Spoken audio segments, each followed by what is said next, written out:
I think about it all the time. I think about killing you and the rest of them all the time.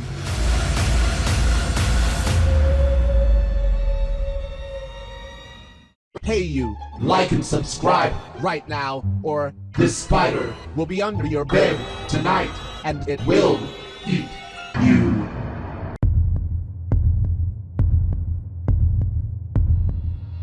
My aunt has two kids, both adopted, and all I know about their biological moms is that they were drug addicts. One of them, we'll call her Jane, is my age, and we were always really close. But her older brother John never really hung around us to the point I barely knew him, even though I spent a ton of time at the house. Anyway, when we were maybe 12, Jane, my sister, and I built a massive blanket fort in the basement and we were hanging out in it. John was maybe 15 at that time, and I don't know why he originally came in, but for some reason he decided to mess with us by taking a large knife and randomly stabbing into the fort. We were trying to crawl away, but he could hear us and follow to whatever section we were in. I'm not sure if blindly stabbing at your relatives can even really be playful, but this was not it. Jane was screaming at him to stop, and my sister and I were crying. It was terrifying. Finally, my aunt heard us screaming and came down and yelled at him.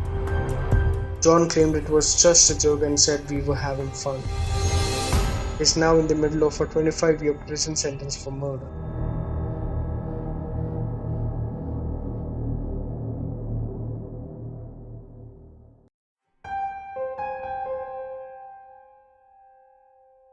I have a cousin who I always knew was kind of crazy. We live in a major city and he never leaves his family's apartment. Just stays in the apartment drawing and playing games. But even though he's weird, and I don't really mind because he's really very sweet and would not even hurt a fly, or so I thought. When I was back in college, I took him and my friend to see a concert.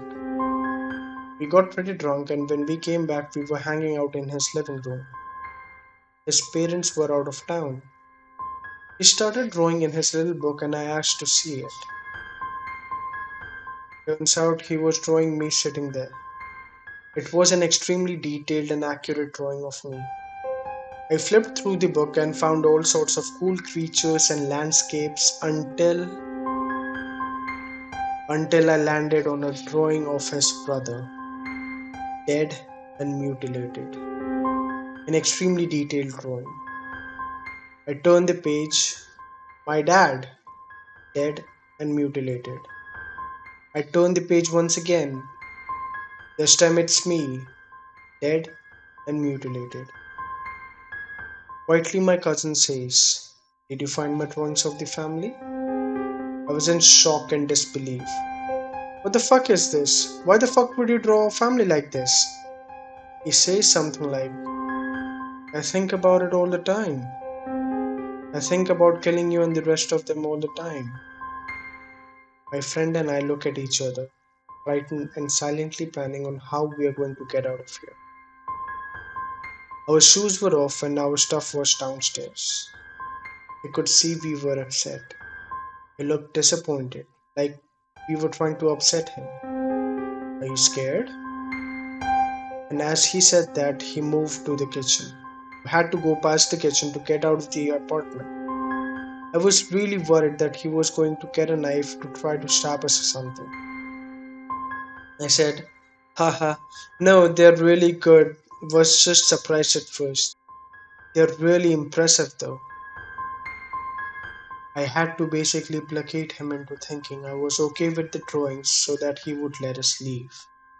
He never did anything like this again, but he gets really weird and creepy whenever he drinks or smokes weed.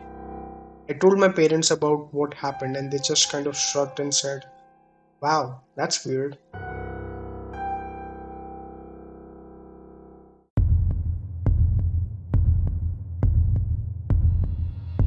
I was away in another city, but this is what my baby brother told me.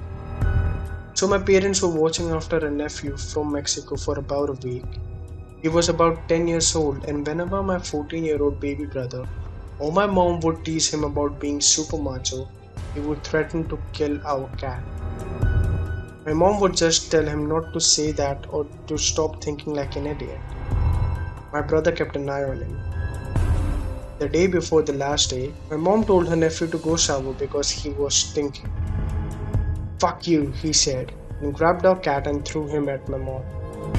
My parents said all they saw was my brother getting up from the couch and slugged him across the face, dragged his ass to the bathroom, threw him in the shower, and told him to take a bath with a toaster.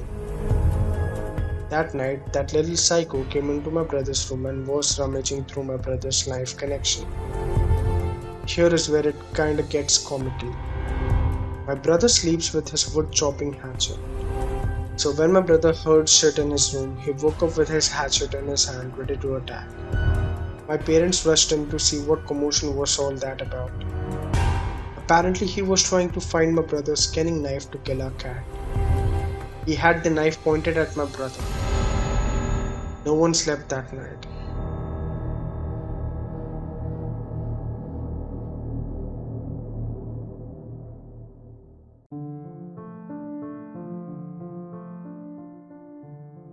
I've had a very charismatic friend. People joke about him being in love with me because he just sung high praises about me.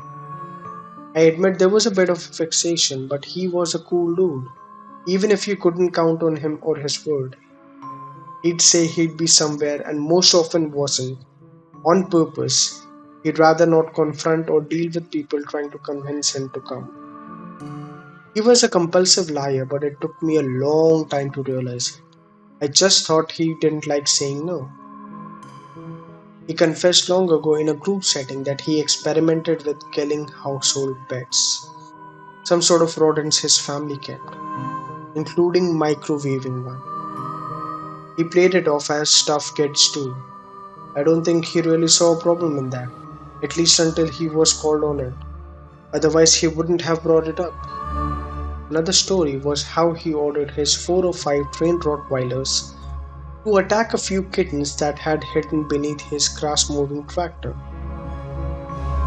He said he just wanted to scare them so he could turn on the tractor, but when the kittens ran away, the dogs caught them and turned them to shreds.